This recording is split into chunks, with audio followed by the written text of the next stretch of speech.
let's look at reactions of group 2 cations. First of all, the list of group 2 cations is you have cupric, mercuric, plumbus, bismuth, cadmium, arsenic, Sb3 plus, Sn2 plus and Sn4 plus, stannous and stannic. The reagent is dilute HCl and H2S. The precipitate formed due to addition of this reagent is metal sulfide precipitate is formed, and this is the color of precipitate.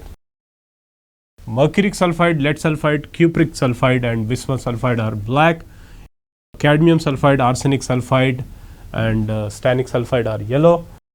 Antimony sulfide is orange colored and SNS, stannous sulfide, is brown in color. So this is the list, just remember the list. Now I would like to explain you about the role of HCl.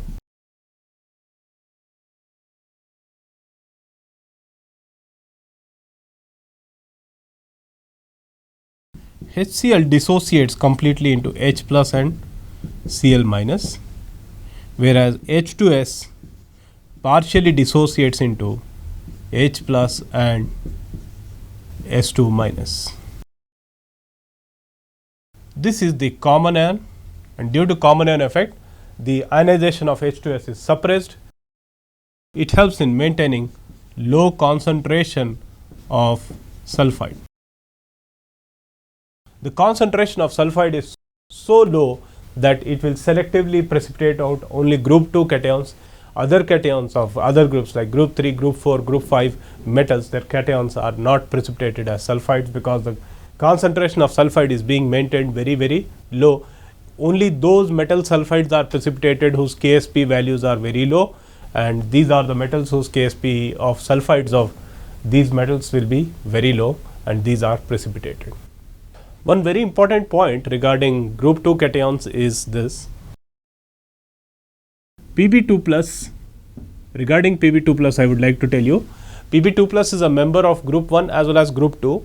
The reason is, after testing group 1, when you are testing group 1 you add dilute HCl, you get plumbus chloride, but plumbus chloride is not that very insoluble.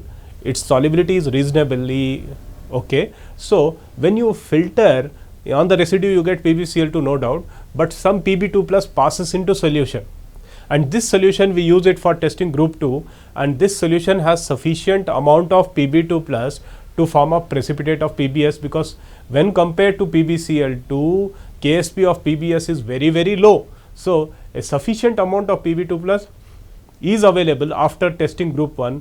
Now this amount of Pb2 plus present in the filtrate can form PbS precipitate. So Pb can be treated as a member of group 1 as well as group 2. The reason is Ksp of PbS is very less compared to that of PbCl2. Now we are learning about separation of group 2 cations. Group 2 cations are broadly classified into two types, 2A and 2B.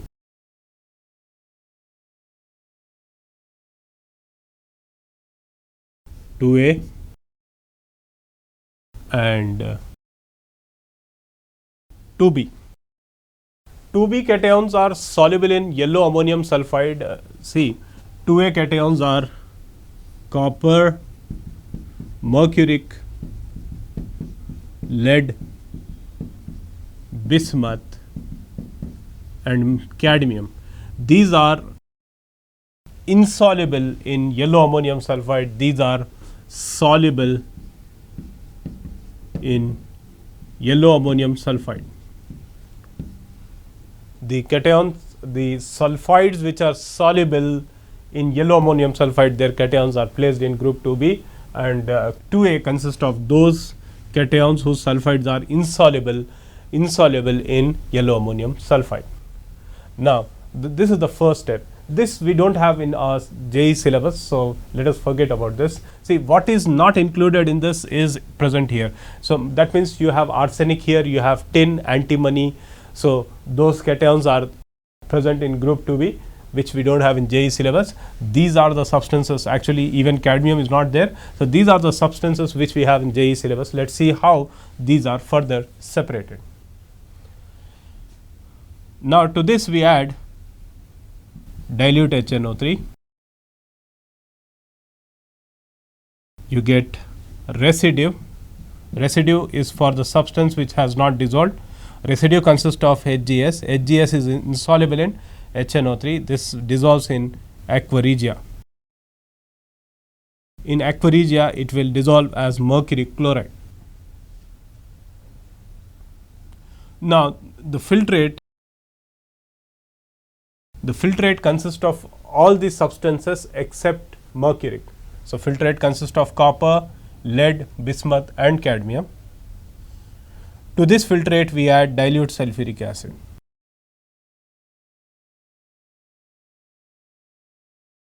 Then the residue will have PbSO4. You can realize lead got separated now. Now the filtrate consists of the other substances like copper, you have bismuth and cadmium. To this we add ammonium hydroxide. This will separate it into filtrate, which consists of copper and cadmium, and residue is residue. The residue contains BiOH taken thrice. This is present in the residue BiOH taken thrice. Filtrate consists of copper and cadmium, and we have separate reactions for copper and cadmium. We can distinguish between them. Anyhow, in JEE syllabus we don't have cadmium, but copper is very much there. So this is the scheme through which group 2 cations are separated. First stage is you add yellow ammonium sulfide, then you can separate 2A and 2B. You add yellow ammonium sulfide. Group 2B dissolve in yellow ammonium sulfide. Group 2A cations are insoluble. They are cupric, mercuric, plumbous, bismuth and cadmium. Then you add dilute HNO3, which will dissolve all the cations except mercuric. Mercuric later will be dissolved in aqua regia. Now the filtrate which is obtained, which consists of copper, lead, bismuth and cadmium, is treated with dilute sulfuric acid. Lead will form a precipitate of PbSO4 and it is removed. Then this is dissolved in ammonium acetate, and the solution of this in ammonium acetate is used for cation analysis. Then this is treated with ammonium hydroxide. You get a precipitate of bismuth hydroxide. We add dilute HCl to dissolve this precipitate, and this is used for testing bismuth. The filtrate is used for testing copper and cadmium. Under reactions of group 2, first we will discuss reactions of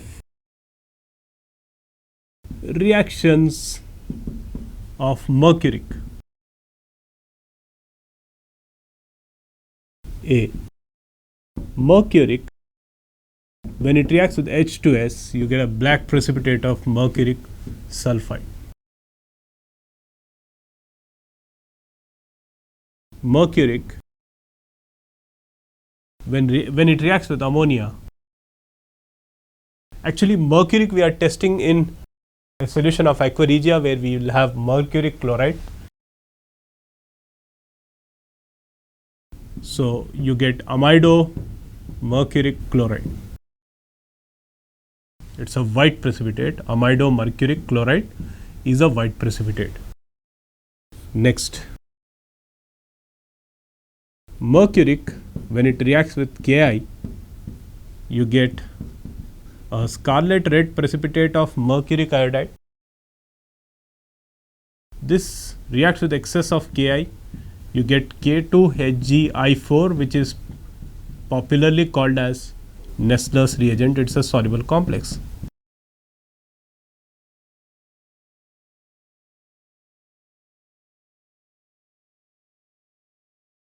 So mercuric, when it reacts with Ki, limited amount of Ki, you initially get a mercuric iodide, which is a scarlet colored substance, scarlet red colored substance.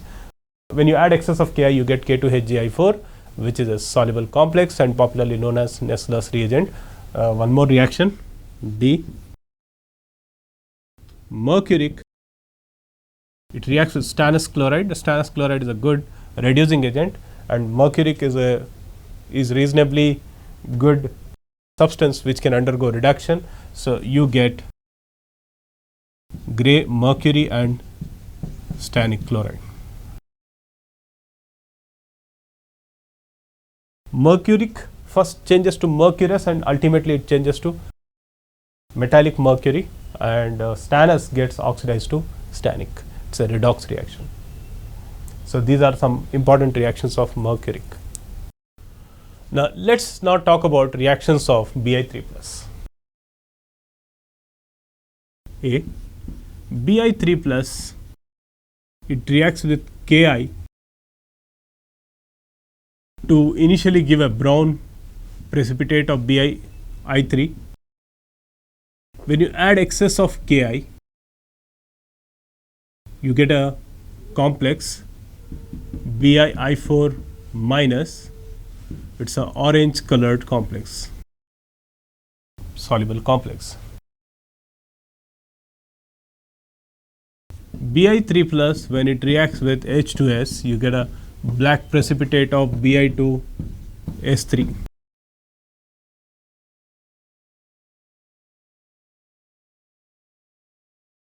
Bi3 plus, when it reacts with sodium stannite in alkaline medium, it becomes Bi, which appears as a gray substance. You get Na2SNO3 sodium stannate. It's a redox reaction where Bi3 plus gets reduced and stannite gets oxidized to stannate. This is stannite. This is stannate. And the last one, this is a dilution test. We have seen under separation of group 2 cations, Bi is separated as BiCl3. So if you add lots of water, then you get BiOCl. It's a white precipitate. It is a basic salt. It is bismuth oil chloride, pearl white. Bismuth oil chloride. It's a pearl white substance. So these are some reactions of bismuth. Now number 3, reactions of copper. Cu2 plus, when it reacts with ammonium hydroxide, you initially get a blue precipitate of pale blue precipitate of cupric hydroxide. This will react with excess of ammonium hydroxide, excess, and you get a deep blue colored complex.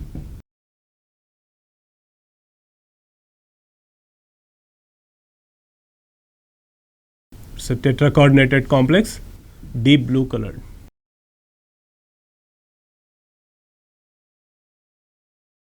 Next, cupric, when it reacts with sodium hydroxide, it will form, initially it will form a cupric hydroxide, which on long standing decomposes to give a black precipitate of cupric oxide.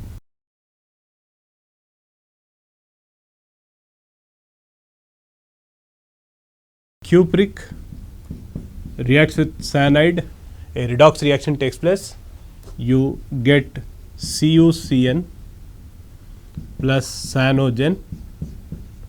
This CuCN reacts with excess of KCN and you get a soluble complex, K3CuCN4.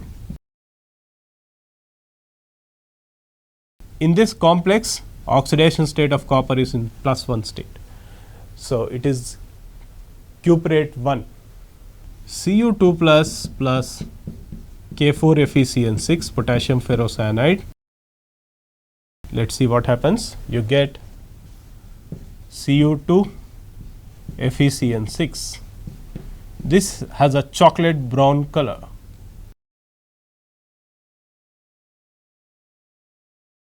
Chocolate brown color.